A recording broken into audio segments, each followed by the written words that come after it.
大潮汐监狱到底该买哪些卡？多少价格入手才算合理？房卡位置具体又在哪个地方？不同房卡又有哪些容器？会刷新哪些东西？每张房卡又有怎样的战术作用？不同玩家又该如何进行房卡搭配？首先就是排 T3的房卡，此类房卡为不推荐购买的房卡，有典狱长办公室。其次就是排 T2的房卡，分别有3级监狱权限卡、生物样本室、监狱审讯室、人偶影音室。第一个3级监狱权限卡，平均售价570万左右，捕获价450万左右，捕获时间为每天凌晨3点到6点左右，有80点耐久，可以开20次。3级监狱权限卡一共有4个刷卡的地方，在电梯井方向有2个。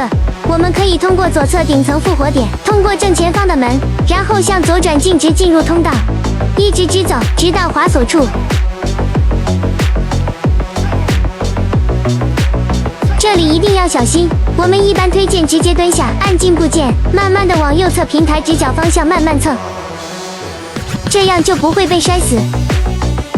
反正慢慢蹭就对了，切记不要为了抢保险而心急，你要摔死在上面的队友基本都救不了你了。跳到水里后，视角向左方向转，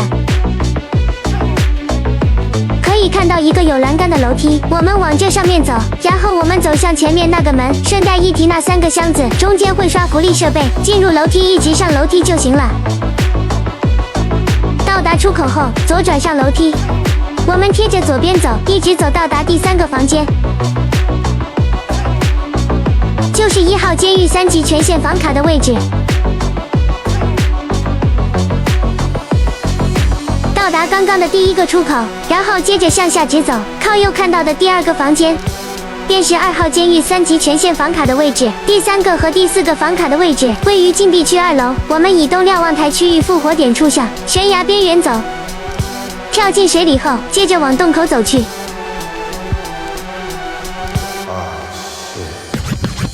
然后向右转，走到那个蓝色的门面前，向右转，一直贴着楼梯走，直到第2个滑索处，然后向前直走，进入房间。看到左侧第2个通道后，进入通道，直走到尽头后右转，看到的第2个房间就是3级监狱权限卡房。然后我们向左转直走到尽头，然后再向左转直走，左侧第2个房间便是第4号3级监狱权限钥匙房。其中1号房可搜索的容器有1个大保险和1个高级藏品箱，病床下的黄色衣服袖子旁有可能会刷新非洲之星。2号房可搜索的容器有1个大保险和1个高级藏品箱，病床上面可能会刷非洲之星。3号房和4号房是一样的，都有1个大保险和1个登山包。3号房开门之后，门口右侧有概率刷新海洋之泪和3角棒小珍珠。4号房开门之后，门口左侧有概率刷新海洋之泪和3角棒小珍珠。3号和4号房这2个房间也是属于单向通道，且4面封闭，所以基本没有什么特殊战术作用。而1号房和2号房则不同，这2个房间不仅可以在电梯井2层断桥处透玻璃，提前观测有没有刷非洲之星，且这个地方是非常隐蔽的，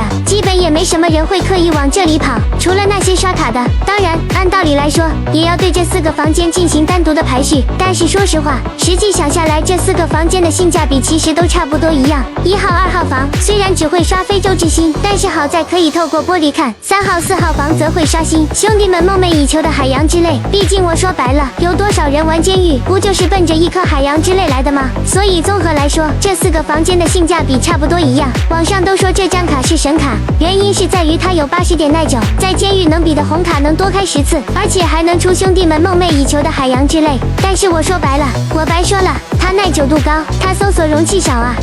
就只有1个大保险，还上得了台面，刷货点位也只有1个。虽然会刷超级大红，但这玩意儿，我说白了，你刷爆10张卡出1个都算你中彩票了。然而，刷完1张3级权限卡，也就能开20次保险，再加上20个登山包或者20个高级储物箱，可以查看20次对应的刷类或者刷新点位。然而刷1次房卡就接近27万的损耗的情况下，那就代表着得出1个小红才能回本。所以在正常情况下，刷完这张卡要是不出2-3个大红，这张卡基本都是要亏的。其实它和大部分红卡差不多，都是属于不出2-3个大货就会亏的赌红卡。所以如果你仓库不是那么富裕，那么买这张卡的话就需要慎重考虑，因为它大概率会亏。只是为了博一颗海洋之泪，那么就推荐入手，但是只推荐开3号房和4号房，因为只有这2个点位会刷。而且需要提醒的是，3级权限房卡可以开，和2级权限卡要持房，1级权限卡要持房，成递进关系，千万不要开错了，那是很亏的。除非你提前看到里面出大货了，那就当我没说。第2个，生物样本是售价540万，平均售价600万左右，补货时间在凌晨3点到6点左右，补货价420万左右，有40的耐久，可以开10次。位置位于医疗试验区和禁闭区交接处，我们可以来到东瞭望台区域，向西北方向走，来到跳水悬崖边缘，观察西北方向洞口，然后朝洞口游去，只走一小段距离后，向左转进入洞口。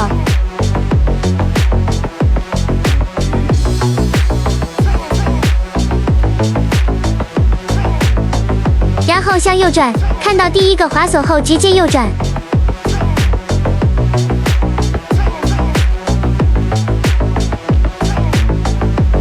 看到第1道门打开，就会发现一个激光过道，我们可以刷1级权限卡通过这个过道开门之后，当然也可以走另外一条路线，进入正前方的小房间，然后向左转。不过需要刷2级权限卡，我觉得不太划算，所以只做简单展示。可搜索容器有1件白衣服、1个航空箱、1个大保险、2个服务器。房间中心的这些手术台柜台上，包括2侧的台子上，都有概率刷新医疗类型的大金大红。我们可以站在前面这个圆台上观看，而在航空箱旁边的这个凹槽，更是有概率刷新非洲之星。因为这个地方相对来说还是比较隐蔽，只要你蹲在这里不露脚，基本很难被人发现，可以当做一个鼠鼠的藏身之地。而临近的这个房间是属于一个易守难攻的地方，敌人要么从滑索进来，要么从激光过道进来，这2个地方都相对来说比较好守，只要架好枪线，基本来一个死一个。所以如果敌人攻势太猛，也可以尝试逃到这个地方来，说不定能够扭转战局。最后个人评价，这张房卡和大部分红卡一样，属于是不出2、3个大红，基本就会亏本的一般红卡。别看里面的高级容器不少，但是刷1次50多万的成本，这就代表着你要出2个小红，或者1个4格红才能回本。就正常情况下，它基本容器就出一些小金或者小紫，周围的台子上也会刷新一些4格或2格的紫色医疗道具，所以在不出货的情况下，亏个1、200万也是常态，有的甚至会亏得更多。这张卡我也只推荐缺医疗类大红，或者不在乎亏损，就是想要收集大红的鼠鼠们入手。第3个，监狱审讯室，售价195万，平均售价200万左右，补货价175万左右，补货时间在凌晨3点到凌晨6点左右，有40点耐久，可以刷10次。位置位于禁闭区，具体路线我们依旧来到东瞭望台复活点区域，向东北悬崖方向走去。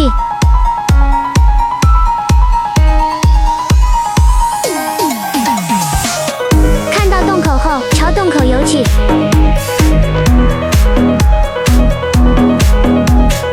进入洞口后，穿过第1道门，在第2道门前向右拐，沿着楼梯一直走，走到第2个滑索处，再向右拐，一直直走进入正前方的房间。在右拐便到达了刷卡点，可搜索容器有2个机箱、1个服务器和1个大保险，地上没有刷货点位。这张房卡有特殊的战术作用，因为它有一面单向玻璃，可以在房卡内看到外面隔间的敌人，但是外面看不到里面。不过奇怪的是，在手游端则2面均不能透视，所以在电脑端可以来这个地方当老六偷袭通过这个通道的人。当然，这张卡也是单通道钥匙房，四面封闭。最后个人总结，作为一张售价200万的金卡，刷1次的成本为25万，只需要出2、3个小金加一些小紫或者1个小红就能够回本。这对于一个既有大保险又有服务器的房卡来说，其实也没那么难，因为大保险一般来说出1到2个小金和一些小紫，而服务器虽然说爆率有所下降，但好歹也算是高价值容器，出小金概率也不低，而且大概率出小紫，外加上2个机箱，大概也要给一点小紫，所以一般正常爆率来说，基本上盈亏平衡。然而大保险和服务器也属于出红概率比较高的容器，但凡出点红，那就是赚的，所以我认为这张房卡是属于可以买的房卡，比较推荐在大红局开卡。第4个，人偶影印室，售价180万左右，平均售价200万，补凌晨4点到凌晨7点左右，有40点耐久，可以刷10次。位置位于典狱长办公室地下室内。我们依旧来到东瞭望台复活点区域，向洞口方向游去。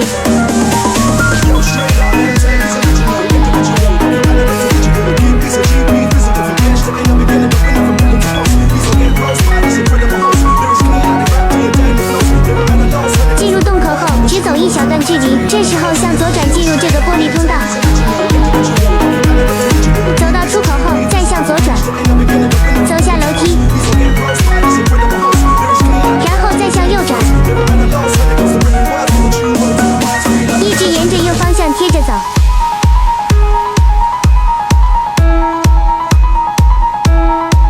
然后正对面的房间就是人偶影印室。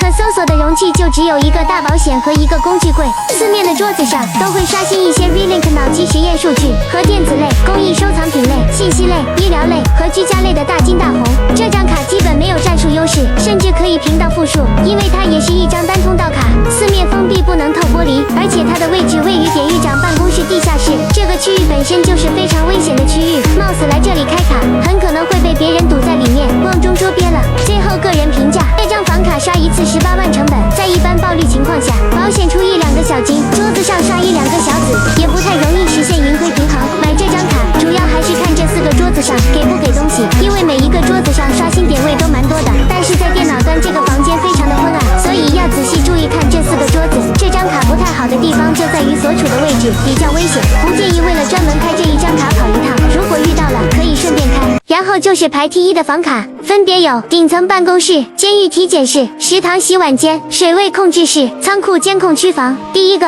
顶层办公室，售价73万，平均售价77万，补货价60万，补货时间凌晨12点到2点左右，有40点耐久，可以刷10次。位置位于西侧上层入口左侧。我们依旧从西瞭望台向绳索走去，下绳索后向通道右方向游去。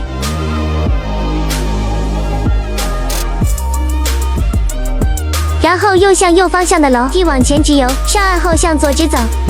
看到一道门后向左转进入门内，出门后向左转，直走一小段距离后向后转上楼梯，上楼梯后再向后转，向前面那个铁皮窗口走去，进入铁皮窗口后面的门，往楼梯上走，就是顶层办公室了。可搜索容器有2个机箱，一个高级藏品箱，中间的桌子上开门右侧角落，地上会刷新电子类型、情报资料类，会刷新家居用品类、大金大红，中间的桌子上也有可能会刷新海洋之类和3角棒小珍珠。这张卡作为一张售价70多万的卡啊，正常来刷的话，我认为是大概率会亏的，因为它出小金的概率并不高。然而像监狱这样的地图，你不可能只捡一些小蓝小字，这东西你一般不会捡，但是好在它有刷新海洋之类的键位，所以还是比较推荐买一张的。第二个监狱体检室，售价68万，平均售价72万，补货价65万左右，补货时间凌晨12点到2点左右，位置位于医疗试验区。我们可以从东瞭望台区域往悬崖边走，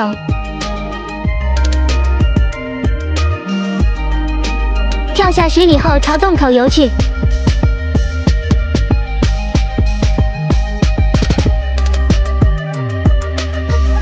进入洞口后，向左转下楼梯，下楼梯后再向后转进入右前方的门，进入门后直走一段距离，再向左转进入这道门右前方便是监狱体检室。监狱体检室可搜索容器有一个小保险和一个高级藏品箱，在这个病床上小保险上面的台子上，还有四周地上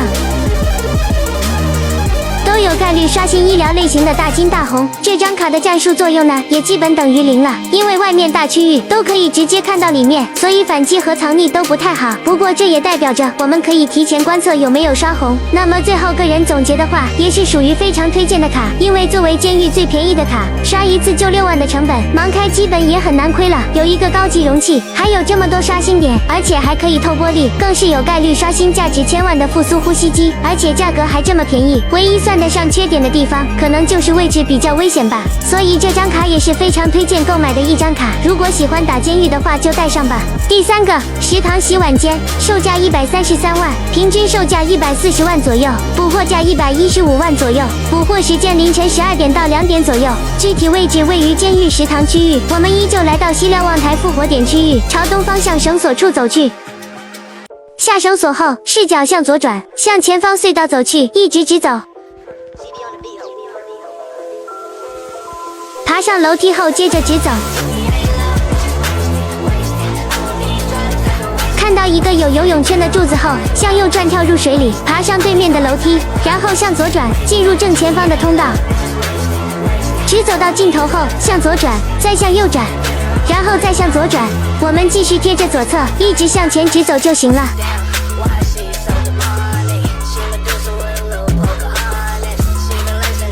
在这里，我们直接一个大跳，走到另外一个隧道，然后继续直走。一个大跳爬上下面那个楼梯后，接着往前直走。为了方便记录，我们先到水位控制室，然后继续朝地图正南方向那个门口走去。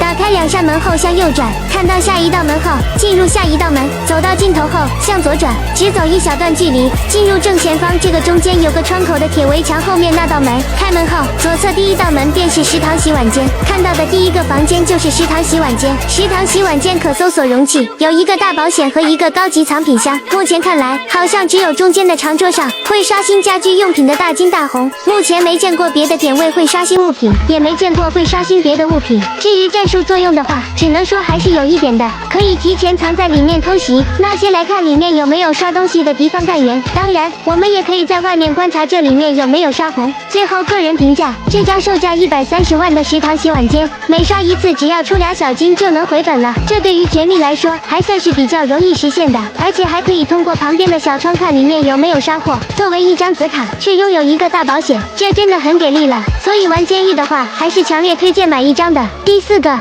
水位控制室，售价225万，平均售价240万左右，补货价190万左右，补货时间大概在凌晨3点到7点左右，可以刷10次。位置位于2号管道撤离点处，我们可以在西瞭望台7点直走到石崖。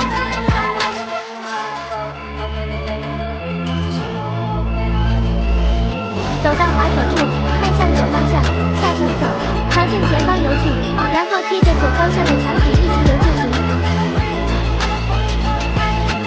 注意中途出来换气，不要被淹死在水里了。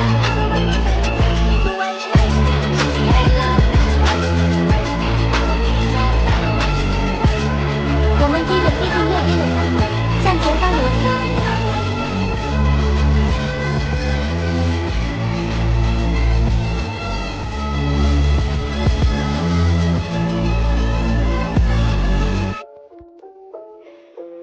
到达第1个管道拉闸撤离点。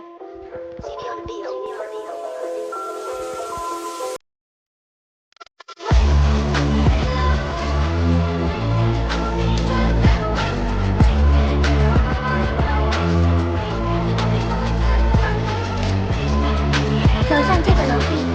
便到达了第2个拉闸撤离点。药池房店在撤离点上方，正前方的小房子就是目的地。这房卡是一张要200多万的房卡，刷一次20多万的成本，而大保险一般出1到2个小金或一些小纸。至于工具则更不用说了，基本都只出一些小蓝小纸。地上的刷新点位，大部分情况也只刷新一些紫色或蓝色的电子产品。所以说，如果盲开的话，那大概率是会亏本的。至于战术作用的话，虽然它有2道门可以开，但是这2道门隔得也太近了。但是这2道门无论是在里面还是外面，隔得都太近了，确实不知道设计这2道门出来干嘛。所以战术作用基本上也没给没了。但因为它是玻璃房，我们可以看到出货了再刷，而且还有个非洲之星刷新点位，所以强烈建议买一张。第5个仓库区监控房。售价67万左右，平均售价75万，补货价62万左右，补货时间中午11点到2点左右，有40点耐久可以刷10次，位置位于卸货区。我们依旧来到西瞭望台复活点处，向悬崖滑索边走去。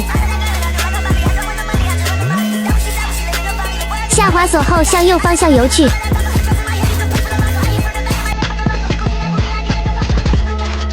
然后上楼梯后直走一段距离。直到看到第2个楼梯之后，向后转再上楼梯，然后向后转进入正前方的门，右边便是仓库监控房。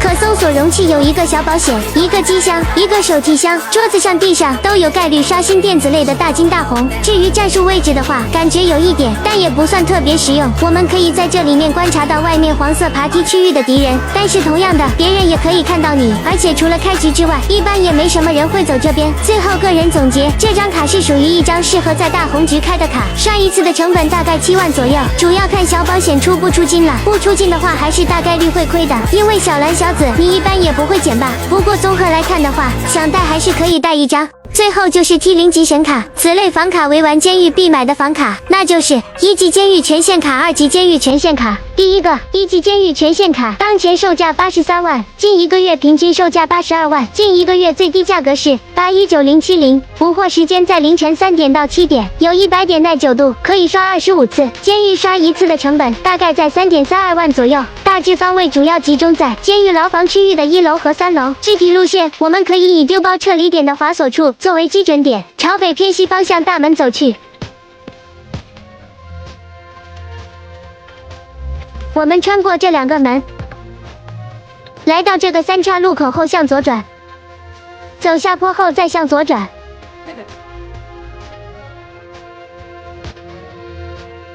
进入这道门后一直走到对面，然后向右转，贴着左侧房间直走。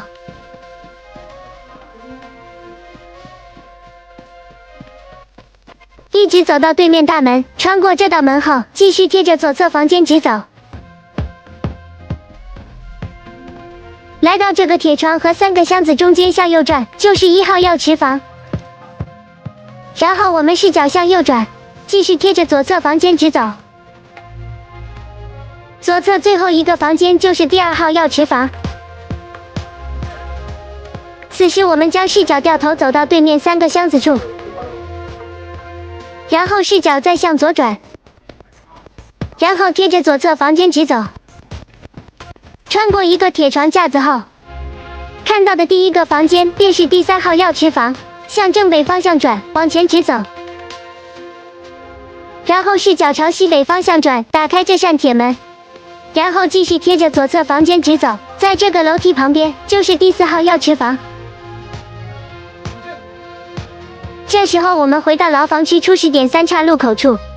然后贴着左侧墙壁向前直走，穿过一道门后，视角向东南方向转，在这个柱子后的第1个房间便是第5号药池房，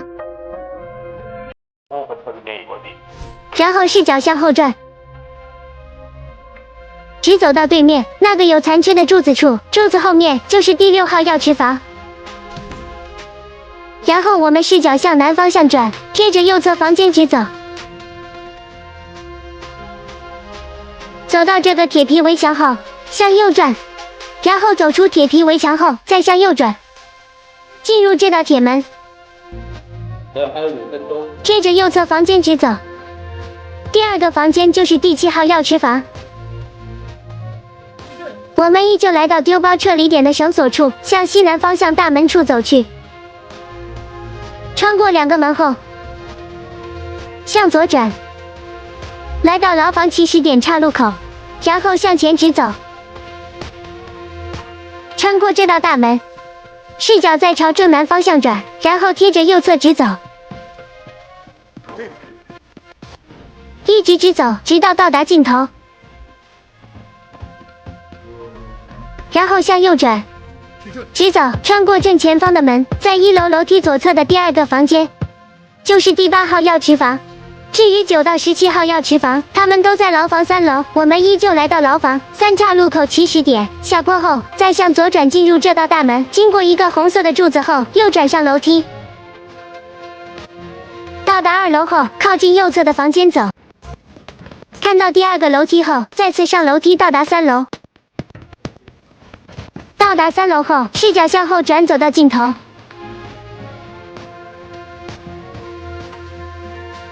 这最后一个房间便是第9号药池房。然后我们视角向东南方向转，一直直走，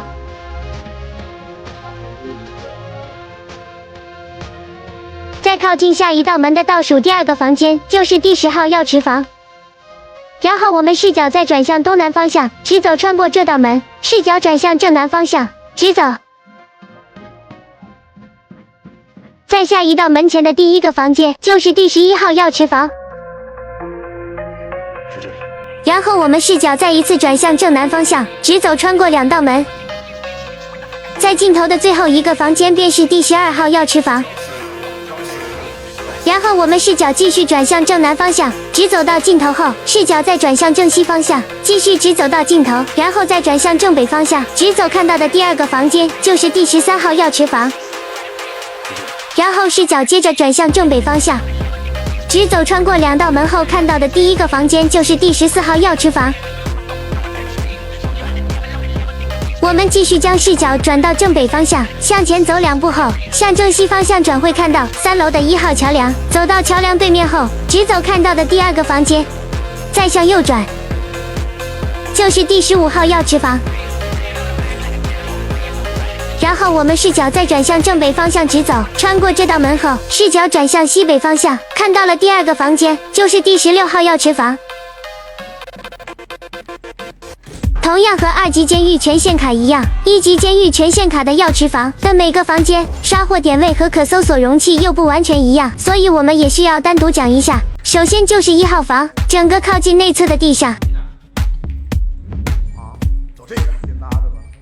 包括桌子上都会刷新电子物品类、居家用品类、工艺收藏品类、情报资料类、医疗道具类的。大金大红，包括监狱特有 Relink 脑机数据，当然这些特殊物品也是不会刷新在这里面的。包括这些类型的所有的4格以上的物品，都从来没有见到会在牢房容器以外的露天刷新点刷新过，包括全网也没有过1级牢房露天刷新点刷新6格、9格大红相关案例，所以默认牢房的露天刷新点是不会刷新6格以上的物品的。我们在这里说明白之后，后续的1级权限房卡将不会再进行重复提醒说明。可搜索容器有1个马桶和1个登山包。2号房在2个桌子上和整个内侧的地上也会刷新和1号房一样会刷新的物品。可搜索容器有1个马桶、1个手提箱、1个高级行李箱。3号房同样在2个桌子上和整个内侧的地上也会刷新和1号房一样会刷新的物品。可搜索容器有1个马桶、1个手提箱、1个高级行李箱。4号房也是在2个桌子上和整个内侧的地上会刷新和1号房一样会刷新的物品。可搜索的容器有1个小保险、1个马桶。5号房同样也是在2个桌子上和整个内侧的地上会刷新和1号房一样会刷新的物品。可搜索容器有1个收纳盒、1个马桶、1个登山包。6号房同样也是在2个桌子上和整个内侧的地上会刷新和1号房一样会刷新的物品。可搜索容器有1个登山包、1个手提箱、1个马桶。7号房在2个桌子上和整个内侧的地上，包括这个床上会刷新和1号房一样的物品。可搜索容器1个马桶、1个登山包、1个手提箱。8号房3个桌子上、中间的床上、整个内侧的地上会刷新的物品，刷新的物品和1号房一样。可搜索容器有1个马桶、1个高级行李箱、1个高级藏品箱、1件普通衣服。9号房同样也是在2个桌子上和整个内侧的地上会刷新和1号房一样会刷新的物品。可搜索容器有1个小保险，注意这里的马桶是装饰品，在手游端是直接没有这个马桶的。10号房同样也是在2个桌子上和整个内侧的地上会刷新和1号房一样会刷新的物品。可搜索容器有1个手提箱、1个马桶、1个高级行李箱。11号房在桌子上和整个内侧的地上也和1号房会刷新一样的物品。可搜索容器1个马桶、1个登山包、1个高级行李箱。12号房在桌子上和整个内侧的地上也和1号房会刷新一样的物品。可搜索容器1个小保险。13号房在桌子上和整个内侧的地上也和1号房会刷新一样的物品。可搜索容器有1个登山包、1个手提箱、1个马桶。14号房在桌子上和整个内侧的地上也和1号房会刷新一样的物品。可搜索容器1个马桶、1个小保险。15号房在桌子上和整个内侧的地上也和1号房会刷新一样的物品。可搜索容器1个马桶、1个登山包、1个高级行李箱。16号房在桌子上和整个内侧的地上也和1号房会刷新一样的物品。可搜索容器1个登山包、1个手提箱、1个马桶。在16个1级权限药池卡房里面，只有8号房是属于规格和2级监院权限药池房一样大的独特房间，其他的15个1级权限卡房都是一个小单间。当然为了方便理解，我们也把1级权限药池房房进行简单的拆分。具体构成有桌子、无床铺的铁床、有床铺的铁床、床上有容器的铁床、凳子，还有地面。其中桌子和有床铺的铁床这两个构成上面是会刷东西，地面也会刷东西，具体会呈现凹字形结构。因为以1级权限要吃卡房间众多，而且每个房间的性价比程度也是不太一样的。我们可以根据拥有高价值容器的数量和刷货点位的数量来进行从高到低的排序。在评分开始之前，有必要说清楚评分规则。首先就是刷货结构点位，每一个刷货结构的分值都是1分，因为1级监狱药池房每个房间的刷货结构基本上大小都一样，除了地面这个结构，8号房的地面比较大，其他的房间地面都是一样的。但是因为8号房本身分数就已经特别高了，所以再给8号房的地面进行额外加分，其实没啥意义。至于其他的，有一个可刷新物品的桌子就加1分，有一个可刷新物品的床铺也加1分。其次就是容器分值，分为低爆率容器，其中低爆率容器的分值为0.5分，正常爆率容器，正常爆率容器1分，较高爆率容器，较高爆率为2分，高爆率容器，高爆率为4分。在讲清楚这些简单的规则后，接下来我们就可以快速的了解每个房间的大致排位了。那么排第5的是5号房、11号房，其中5号房刷货结构评分2分，有一个桌子加上地面，然后容器评分3分，有一个登山包，一个马桶，然后就是11号房刷货结构评分2分，也是只有一个地面和一个桌子，容器评分3分，有一个手提箱，一个马桶，一个高级行李箱。这2个房间就是16个房间中总体评分最低的房间了。总结来说，刷货点没有别的房间多，搜索容器也一般，所以在这16个房间中是性价比最低的房间了。不过这并不代表这2个房间不值得开，只是推荐在无特殊情况下，可以先开别的1级权限房卡。那么排第4的有2号房、3号房、10号房、15号房、16号房。第一个2号房刷新结构评分3分，有整个地面和2个拼接的桌子，容器评分3分，有一个手提箱，一个马桶，一个高级旅行箱。第二个3号房刷新结构评分3分，有整个地面和2个拼接的桌子，容器评分3分，有一个马桶，一个高级旅行箱，一个手提箱。第3个10号房刷新结构评分3分，有整个地面和2个拼接的桌子，容器评分3分，有一个马桶，一个高级旅行箱，一个手提箱。第4个15号房刷新结构评分2分，有整个地面和一个桌子，容器评分4分，有一个登山包，一个马桶，一个高级行李箱。第5个16号房刷新结构评分2分，有整个地面和一个桌子，容器评分4分，有一个登山包，一个手提箱，一个马桶。以上这几个房间只能说在这16个房间中中规中矩吧，可以说想开就开。其次就是排第3的房间，总体分值有6.5分，有5号房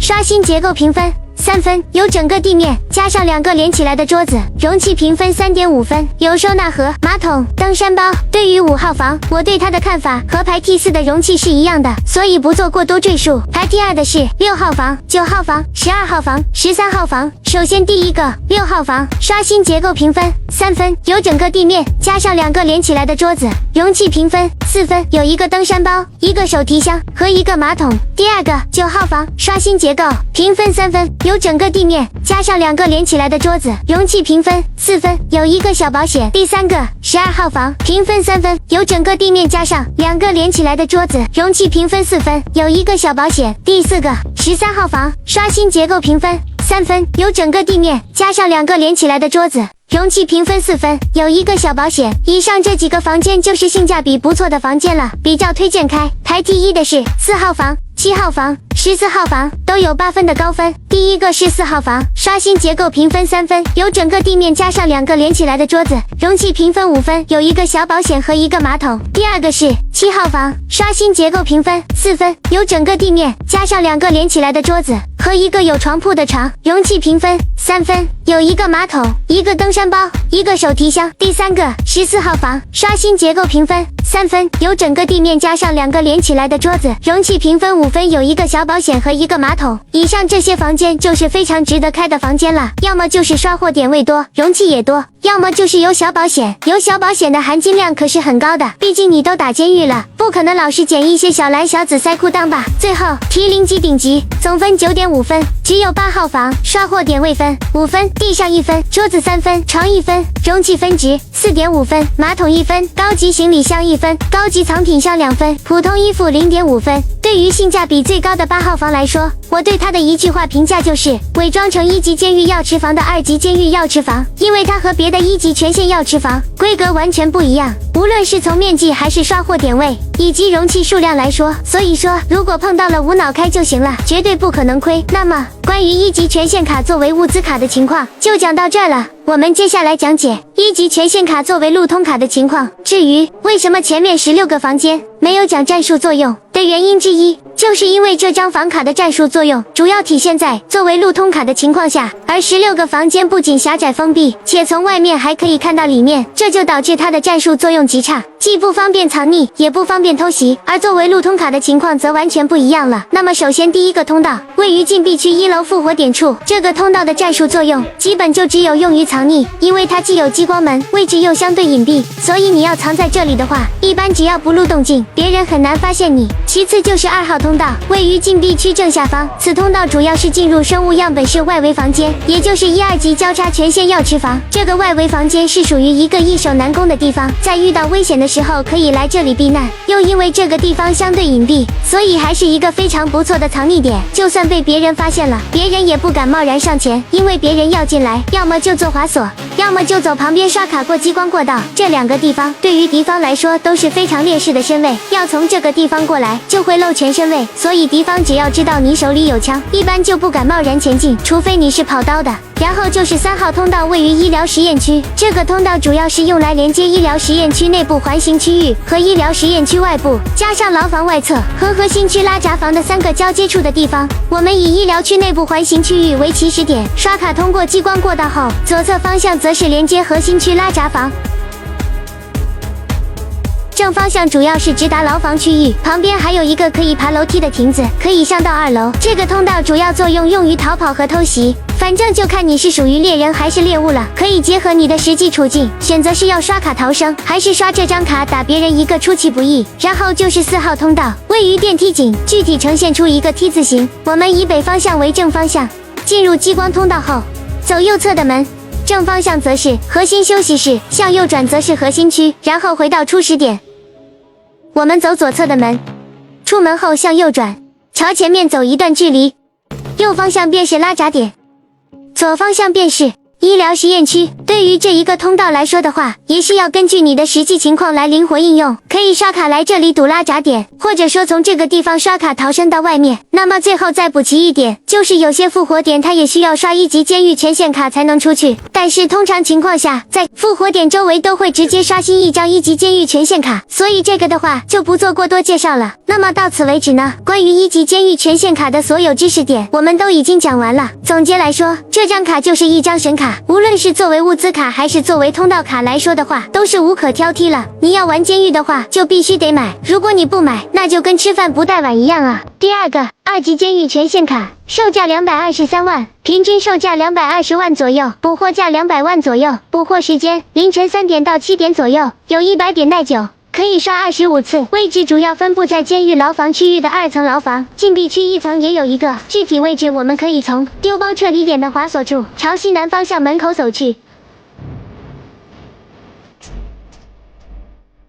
直走再穿过一道门，然后向左转，便到达了牢房区域。然后我们下坡之后向左转，进入这道门之后，向左转上楼梯。上楼梯后向左转，正前方便是1号房卡位置。这时候我们掉头直走，到对面之后向左转，一直走到达第2个桥梁，然后向左转，到达对面，然后再向左转，到达楼梯尽头后再向右转，再一次走到楼梯尽头后再向右转，直走到尽头。第2个房间便是2号房，然后我们原路返回到第2个桥梁处，来到第2个桥梁后，直走到尽头后向左转，一直走，穿过这道可打开的门后，贴着左侧走，就到达了第3个桥梁。我们向右转，走到桥梁对面，向右转，尽头便是第3号药池房。此时视角转向正北方向，返回到3号桥梁，然后视角向西方向转，打开这扇门，再穿过正对面的一扇门，向右转看到的第1个房间就是第4号药池房。然后我们向正南方向转，直走到尽头，向右转，再直走到尽头，再向右转，再一次直走，穿过2道门看到的第1个房间就是第5号药池房。然后我们视角向左转，向前走一段距离，到了第5个桥梁，向左转直走到桥梁对面，然后向右转，穿过1道门后，第1个房间便是第6号药池房。然后视角向右转，向前一直走，到达尽头后直接跳下去。到达1层后，视角向左转，进入这道大门，直走到对面出口，向左转上楼梯。正面看到的第1个房间就是第7号药池房，第8号药池房的位置就在牢房复活点附近。我们可以回到丢包撤离点的绳索处，继续向西南方向行走。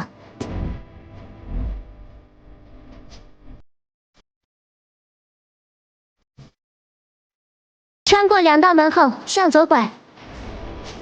来到牢房区以后，我们向前直走。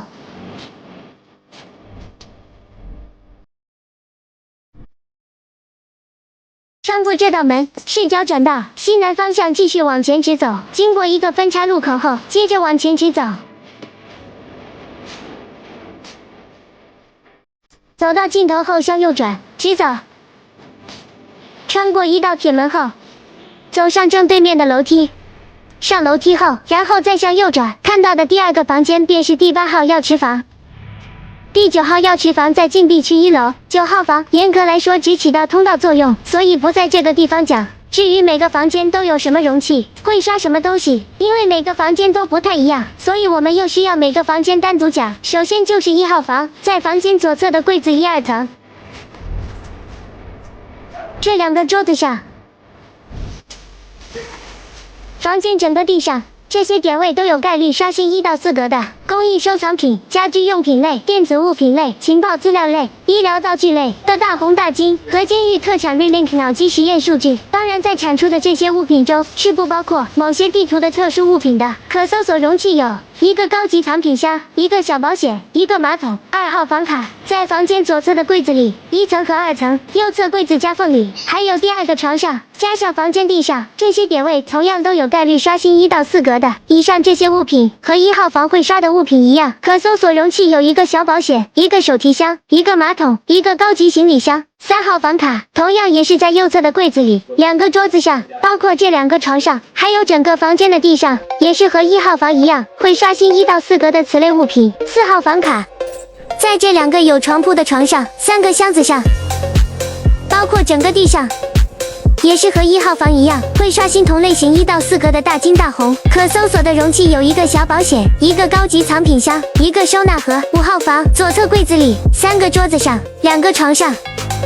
包括整个地上，也是和1号房一样有概率刷新此类型1到4格的大红大金。可搜索容器有1个小保险、1个登山包、1个马桶。6号房这2个柜子的1层和2层，这2个桌子上，这个有床铺的床上，包括整个地上会刷新的物品同样和1号房一样。可搜索容器有1个登山包、1个小保险。需要注意的是，这里这个马桶仅作为装饰品是不可以搜索的。作为对比，在手游端这个马桶则直接不存在。7号房1层箱子上，